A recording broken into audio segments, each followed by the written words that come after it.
Hello, I'm Sister Kathleen, and as you can see, I hope it's a beautiful, beautiful spring day here.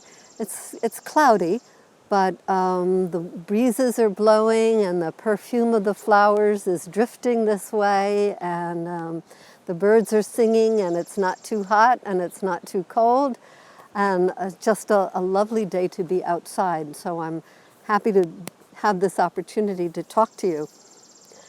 And I was thinking recently, I think a few talks ago, I may have spoken about some of the positive effects of the pandemic, or not effects, but circumstances that made it more tolerable than it might have been at another time, such as obviously Zoom. It sounds like everybody is Zooming nowadays, and that has really helped people not to be so isolated and to have contact that 10 years ago would not have been possible.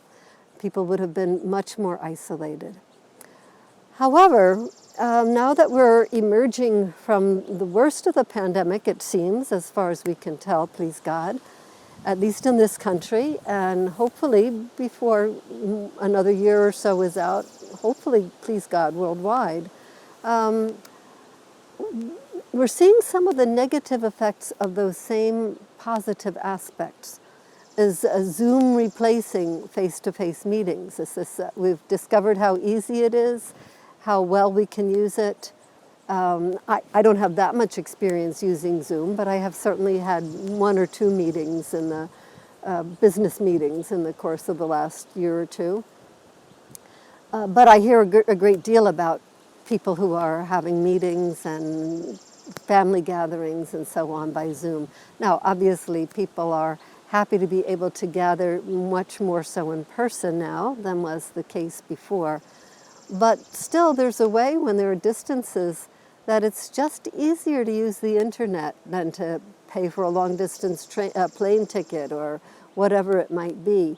It's easier to just be at home, get the internet going, and have my conversation, and then we're done.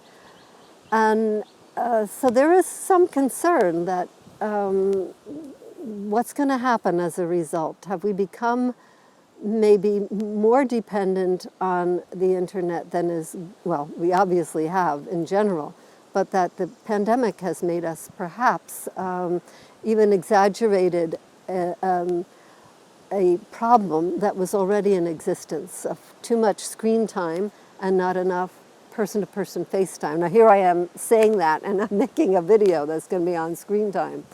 But I hear of people. I read an article by a Benedictine sister where she talked about visiting her aunt, and maybe an uncle too. And the aunt was so into Facebook that the only way the sister could have any real conversations with her was by going off to her den or bedroom or wherever it was that she had her screen and joining her as she did all her Facebook interactions with people. So that had come to replace, more important for her to do that than to actually spend time with her niece who was there in person. It's one drawback of being outside. There's a lot of pollen around too. And obviously, what I'm hearing from people is another concern, at least as serious, or serious in a different way, and that is that people have gotten used to not participating in the sacraments, not going to church on Sunday, sleeping in on Sunday morning.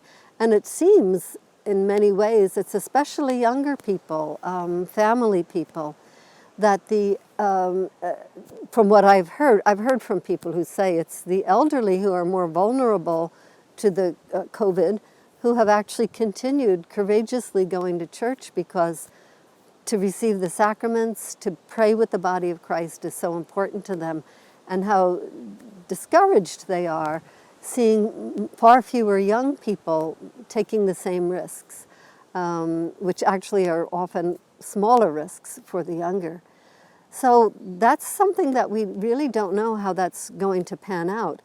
And it's a call for me, I know, it's very much a call to live in faith and in hope, because I find it personally easy to get a little discouraged about, I think I had hoped that seeing how our society was kind of drifting along in a just more and more hedonistic way, more and more content to be on the surface, content to be entertained.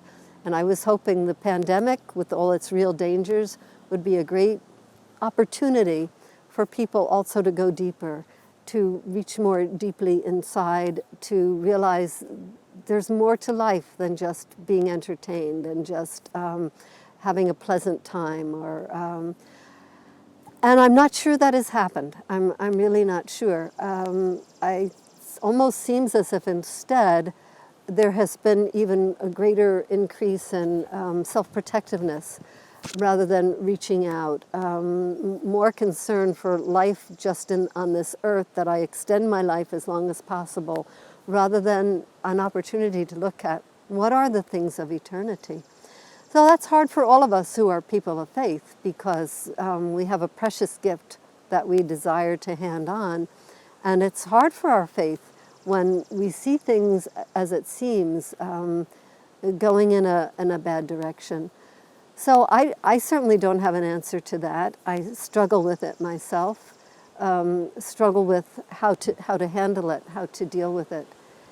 And the only thing I can be aware of is to enjoy what God has given, be grateful for what is here, to myself take this as, take what I'm seeing, take what I'm feeling as you might say, discouragement about the state of faith in our world, and take that as an opportunity, maybe an invitation is a better word, an invitation to me to trust God so deeply that I don't want, excuse me, I don't want my faith to be only dependent on living in a society where faith is taken for granted to a large extent, where people are churchgoers, where families interact in church and other activities, and instead we can't see very far ahead, and that's as it should be, but to see this is a chance for